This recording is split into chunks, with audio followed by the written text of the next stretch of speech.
They're four of country music's most famous faces, and so they should be. Between them, they've been singing and strumming for 150 years. Deborah Bishop caught up with them here in Perth. I think it's a great thing that we can still go out and stir it up.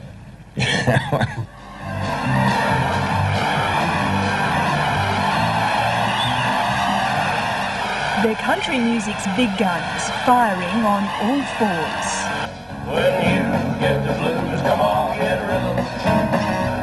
When you get the blues. Willie's got the best answer for that, you know. Why are you on the road?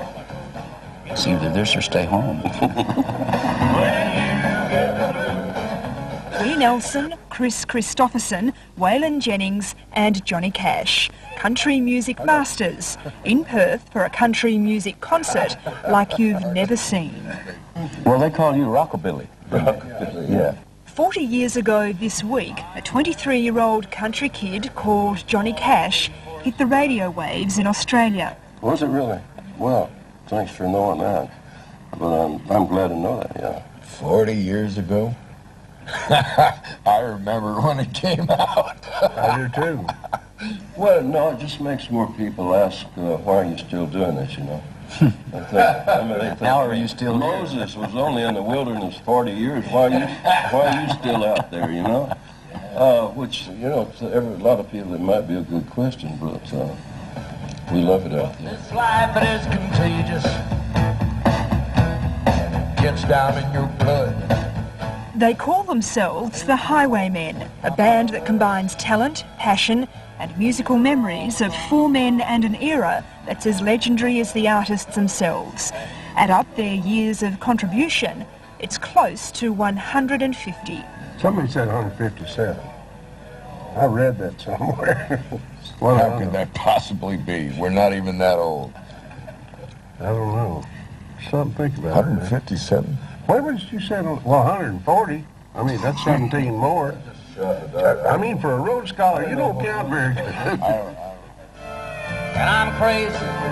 These fabulous four of country were making music long before the Fab Four of rock arrived. Last night I said we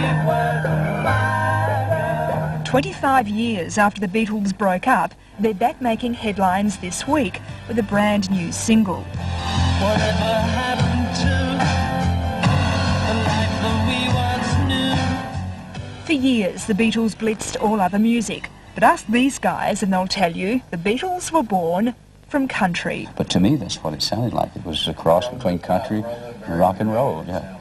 From the top, from the very beginning, it sounded like rockabilly. Back when they were really hot, I was over here doing something else in Nashville. I was over here writing songs myself, and they were over here selling billions of records, and I would see them in the charts, and they'd have number 1, 2, 3, 4, 5. And I said, well, these guys are hot. Country music cooled down at the height of the Beatles' success, but it's the man in black, Johnny Cash, credited with keeping country alive. No. There's no hope for that. That was never my intention to save country. I think you did something, though. I mean, I think, because about the time you came along, country music was in a bad slump. That's really where my heart is, and the old ballads, the 3-chord love song, which is about all I know is 3 chords, and the folk songs, the story songs, the railroad songs. So it's really traditional grassroots country that is really my love in the music. Like a bird on a wire,